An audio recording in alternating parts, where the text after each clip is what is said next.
नमस्ते दोस्तों, मैं नूतन पांडे। हमारे YouTube चैनल पे आपका हार्दिक स्वागत है। आइए आज हम मुंशी प्रेमचंद जी द्वारा लिखे गए कहानी प्रेम सूत्र सुनते हैं। इस कहानी में मुख्य 3 पात्र हैं: पशुपतिनाथ, उनकी पत्नी प्रभा और उनकी प्रेमिका कृष्णा। यह कहानी इन्हीं तीनों पात्रों से मिलकर बने हैं। यह कहानी इन्हीं तीनों पात्रों के इर्द गिर्द घूम रहे हैं। कहानी शुरू करने से पहले आप सभी से आग्रह है कि कहानी पसंद आए तो वीडियो को लाइक, शेयर एवं चैनल को भी सब्सक्राइब करिएगा, क्योंकि मैं अपने इस चैनल पे इस तरह के कहानी तथा व्रत उपवास से संबंधित कथाएं एवं जानकारियाँ लाते रहते हैं।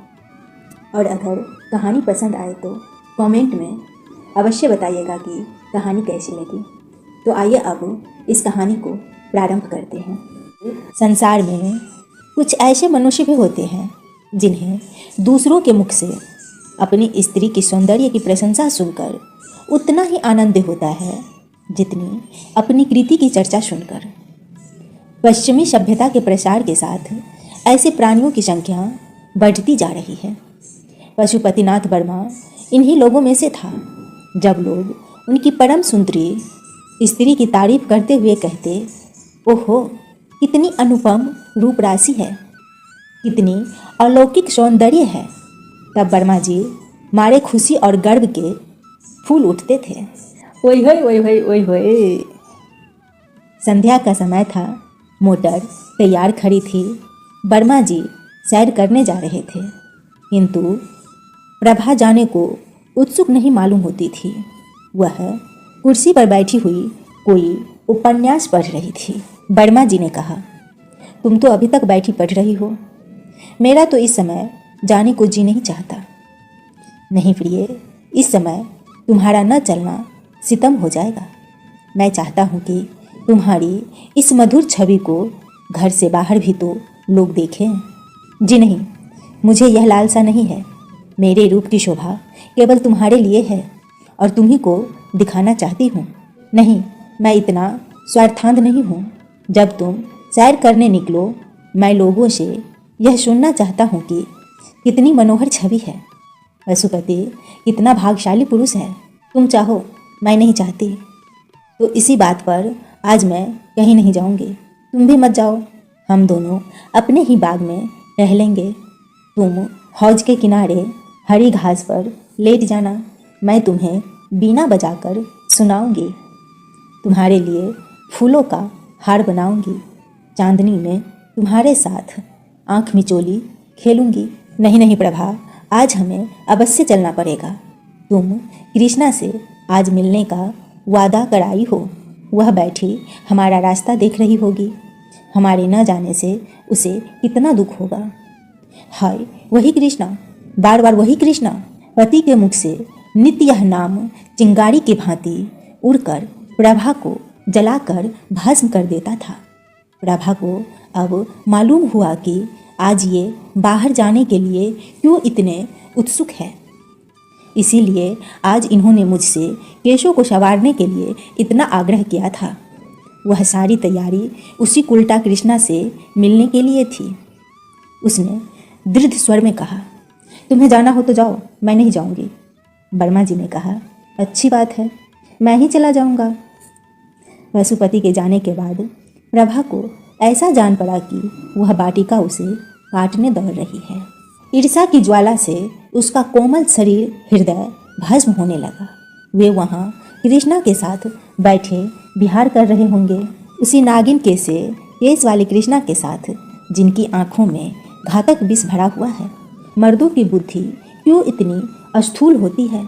इन्हें कृष्णा की चटक मटक ने क्यों इतना मोहित कर लिया है। उसके मुख से मेरे पैर का तलवा कहीं सुंदर है। हाँ, मैं एक बच्चे की माँ हूँ और वह नवयौवना है। जरा देखना चाहिए उनमें क्या बातें हो रही है। यह सोचकर वह अपनी सास के पास आकर बोली, अम्मा इस समय अकेले जी घबरा रहा है, चलिए कहीं घूम आवे। सास बहू पर प्राण देती थी, चलने पर राजी हो गई। गाड़ी तैयार करा के दोनों घूमने चली। प्रभा का श्रृंगार देखकर भ्रम हो सकता था कि वह बहुत प्रसन्न है, किंतु उसके अंतर स्थल में एक भीषण ज्वाला दहक रही थी। उसे छिपाने के लिए वह मीठे स्वर में एक गीत गाती जा रही थी। गाड़ी एक सुरमय उपवन में उड़ी जा रही थी। सड़कें के दोनों ओर विशाल वृक्षों की सुखद छाया पड़ रही थी। गाड़ी के कीमती घोड़े गर्व से पूंछ और सिर उठाए टप टप करते जा रहे थे। आह, वह सामने कृष्णा का बंगला आ गया, जिसके चारों ओर गुलाब की बेल लगी हुई थी। उसके फूल उस समय निर्दय कांटों की भांति प्रभा के हृदय में चुभने लगे। उसने उड़ती हुई निगाहें से बंगले की ओर ताका। पशुपति का पता न था। हाँ, कृष्णा और उसकी बहन माया बगीचे में विचर रही थी। गाड़ी बंगला के सामने से निकल ही चुकी थी कि दोनों बहनों ने प्रभा को पुकारा और एक क्षण में दोनों बालिकाएं हिरनियों की भांति उछलती कूदती फाटक की ओर दौड़ी। गाड़ी रुक गई। कृष्णा ने हंसकर सास से कहा, अम्मा जी, आज आप प्रभा को एक आध घंटे के लिए हमारे पास छोड़ जाइए। आप इधर से लौटे तब इन्हें लेती जाइएगा। यह कहकर दोनों ने प्रभा को गाड़ी से बाहर खींच लिया। सास कैसे इनकार करती। नमस्ते दोस्तों, मैं नूतन पांडे। हमारे YouTube चैनल पे आपका हार्दिक स्वागत है। आइए आज हम मुंशी प्रेमचंद जी द्वारा लिखे गए कहानी प्रेम सूत्र सुनते हैं। इस कहानी में मुख्य 3 पात्र हैं, पशुपतिनाथ, उनकी पत्नी प्रभा और उनकी प्रेमिका कृष्णा। यह कहानी इन्हीं तीनों पात्रों से मिलकर बने हैं। यह कहानी इन्हीं तीनों पात्रों के इर्द गिर्द घूम रहे हैं। कहानी शुरू करने से पहले आप सभी से आग्रह है कि कहानी पसंद आए तो वीडियो को लाइक, शेयर एवं चैनल को भी सब्सक्राइब करिएगा, क्योंकि मैं अपने इस चैनल पे इस तरह के कहानी तथा व्रत उपवास से संबंधित कथाएं एवं जानकारियाँ लाते रहते हैं। और अगर कहानी पसंद आए तो कमेंट में अवश्य बताइएगा कि कहानी कैसी लगी। तो आइए अब इस कहानी को प्रारंभ करते हैं। संसार में कुछ ऐसे मनुष्य भी होते हैं जिन्हें दूसरों के मुख से अपनी स्त्री की सौंदर्य की प्रशंसा सुनकर उतना ही आनंद होता है जितनी अपनी कृति की चर्चा सुनकर। पश्चिमी सभ्यता के प्रसार के साथ ऐसे प्राणियों की संख्या बढ़ती जा रही है। पशुपतिनाथ वर्मा इन्हीं लोगों में से था। जब लोग उनकी परम सुंदरी स्त्री की तारीफ करते हुए कहते, ओहो, कितनी अनुपम रूप राशि है, कितनी अलौकिक सौंदर्य है, तब वर्मा जी मारे खुशी और गर्व के फूल उठते थे। ओए होए ओए होए ओए होए। संध्या का समय था। मोटर तैयार खड़ी थी। वर्मा जी सैर करने जा रहे थे, किंतु प्रभा जाने को उत्सुक नहीं मालूम होती थी। वह कुर्सी पर बैठी हुई कोई उपन्यास पढ़ रही थी। वर्मा जी ने कहा, तुम तो अभी तक बैठी पढ़ रही हो। मेरा तो इस समय जाने को जी नहीं चाहता। नहीं प्रिय, इस समय तुम्हारा न चलना सितम हो जाएगा। मैं चाहता हूँ कि तुम्हारी इस मधुर छवि को घर से बाहर भी तो लोग देखें। जी नहीं, मुझे यह लालसा नहीं है। मेरे रूप की शोभा केवल तुम्हारे लिए है और तुम्ही को दिखाना चाहती हूँ। नहीं, मैं इतना स्वार्थांध नहीं हूँ। जब तुम सैर करने निकलो, मैं लोगों से यह सुनना चाहता हूँ कि कितनी मनोहर छवि है। पशुपति कितना भाग्यशाली पुरुष है। तुम चाहो, मैं नहीं चाहती। तो इसी बात पर आज मैं कहीं नहीं जाऊँगी। तुम भी मत जाओ। हम दोनों अपने ही बाग में टहलेंगे।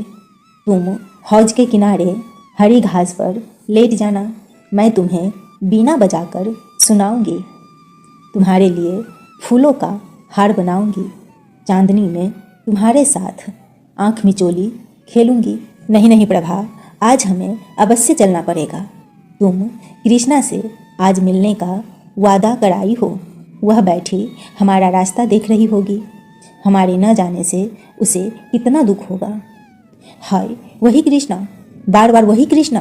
पति के मुख से नित्य यह नाम चिंगारी की भांति उड़कर प्रभा को जलाकर भस्म कर देता था। प्रभा को अब मालूम हुआ कि आज ये बाहर जाने के लिए क्यों इतने उत्सुक है। इसीलिए आज इन्होंने मुझसे केशों को संवारने के लिए इतना आग्रह किया था। वह सारी तैयारी उसी उल्टा कृष्णा से मिलने के लिए थी। उसने दृढ़ स्वर में कहा, तुम्हें जाना हो तो जाओ, मैं नहीं जाऊंगी। वर्मा जी ने कहा, अच्छी बात है, मैं ही चला जाऊंगा। पशुपति के जाने के बाद प्रभा को ऐसा जान पड़ा कि वह बाटिका उसे काटने दौड़ रही है। ईर्ष्या की ज्वाला से उसका कोमल शरीर हृदय भस्म होने लगा। वे वहाँ कृष्णा के साथ बैठे विहार कर रहे होंगे, उसी नागिन केस वाले कृष्णा के साथ, जिनकी आंखों में घातक विष भरा हुआ है। मर्दों की बुद्धि क्यों इतनी अस्थूल होती है? इन्हें कृष्णा की चटक मटक ने क्यों इतना मोहित कर लिया है?